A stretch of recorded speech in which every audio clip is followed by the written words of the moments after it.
सबसे पहले आप बैकग्राउंड पर प्रूफ देख लीजिए, जो जो बातें मैंने कही या नहीं कही उससे भी बढ़कर है कि सीबीएसई ने अपना लेटेस्ट नोटिफिकेशन जारी किया है। उस लेटेस्ट नोटिफिकेशन में रिजल्ट को लेकर कहा है, और वो रिजल्ट को लेकर यह कहा है कि अब ये रिजल्ट के आने की संभावनाओं के बीच में ये रिजल्ट कैसे आ जाने हैं और इसको लेकर कौन कौन से अपडेट हैं वो दिए हैं। सीबीएसई ने कहा है कि ये रिजल्ट आने की पूरी संभावना इस बार अप्रैल के महीने में है, जैसा कि उन्होंने इंडियन एक्सप्रेस को इन्फॉर्मेशन देते हुए कहा, और इसी न्यूज को टाइम्स नाउ ने कोट किया है और आप स्क्रीन पर बैकग्राउंड में देख रहे हैं। दूसरी बात सीबीएसई ने कही है कि class 10th and class 12th के रिजल्ट निकालने के पिछले साल के जो पैटर्न है उसी को फॉलो किया जाएगा, मतलब कि एक ही दिन दोनों क्लास के रिजल्ट निकाल दिए जाएंगे। क्लास 10th के रिजल्ट कंप्लीट हो चुके हैं और ये पहले आ सकते हैं, इस बात की संभावनाएं जाहिर की जा रही हैं। लेकिन ट्रेडिशन बताता है कि पहले क्लास 12th के रिजल्ट आते हैं, लेकिन पिछला साल का अनुभव ये कह रहा है कि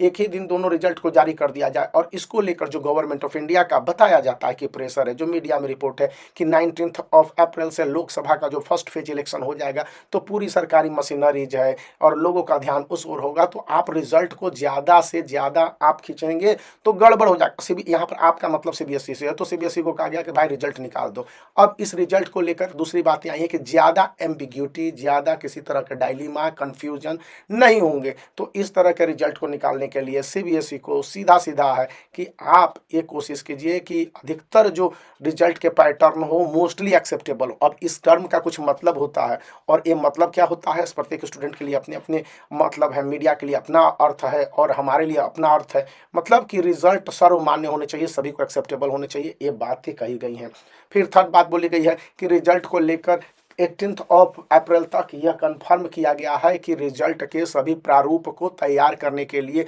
जो कॉपी चेकिंग सेंटर से हैं उनसे माइनर पेपर भी मंगवा लिए जाएंगे। और इस बीच तक जो भी जानकारियां मिली हैं कि जितने तरह के वर्क हैं जो कि कॉपी चेकिंग वाले सेंटर पर सीएनएफ यानी कि चीफ नोडल अफसर के अंदर में होंगे, जितने भी देश भर में चीफ नोडल अफसर के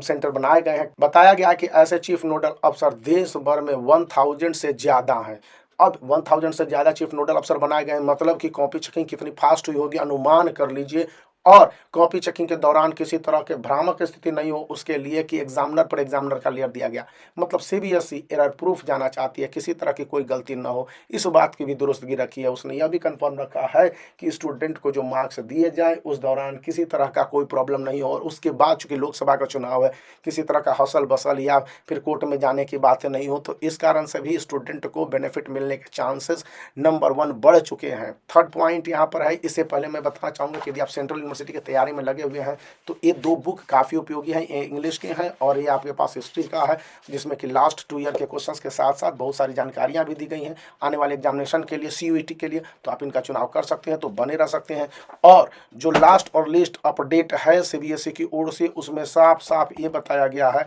कि स्टूडेंट हैं जिस तरह से अपने रिजल्ट को चाहे एक्सेस कर सकते हैं, और रिजल्ट में किसी तरह के प्रॉब्लम होने के कंडीशन में स्टूडेंट को इमीडिएटली रिड्रेसल सिस्टम भी मिलेगा। इमीडिएटली मतलब कि लोकसभा का इलेक्शन होता रहेगा और स्टूडेंट के जो मार्क्स रिड्रेसल सिस्टम होंगे, यदि कोई स्टूडेंट अनसेटिस्फाइड होगा, और अक्सर होता ही होता है, हजारों की संख्या में इवन लाखों की संख्या में स्टूडेंट कई बार जाने की उम्मीद दावा किया जाता है, लेकिन हाँ 10,000 तक के स्टूडेंट हैं जो कि रिड्रेसल सिस्टम में जाते हैं, 10,000 से 20,000। जहाँ पर 40 लाख स्टूडेंट परीक्षा दे रहे हैं वहाँ पर 50,000 स्टूडेंट रिड्रेसल में न जाए, ऐसा कैसे होगा? लेकिन 10 से 20,000 कन्फर्म है कि 2024 में भी जाएंगे। तो उनके लिए एक परफेक्ट मैकेनिज्म ऑनलाइन और ऑफलाइन दोनों डिवाइस किए गए, लेकिन इस बार ऑनलाइन रिड्रेसल मैकेनिज्म, मतलब कि आप मार्क्स से सेटिस्फाइड नहीं है तो सीधे आप इस यूनिट के तहत जा सकते हैं और अपने मार्क्स को क्लेम कर सकते हैं। सीबीएसई का जो रूल होगा उस हिसाब से आपकी कॉपी को दिखाने के बाद डिस्कशन कर लेंगे। तो आप वीडियो को लाइक कर सकते हैं, चैनल को शेयर कर सकते हैं और सब्सक्राइब करना याद रखें।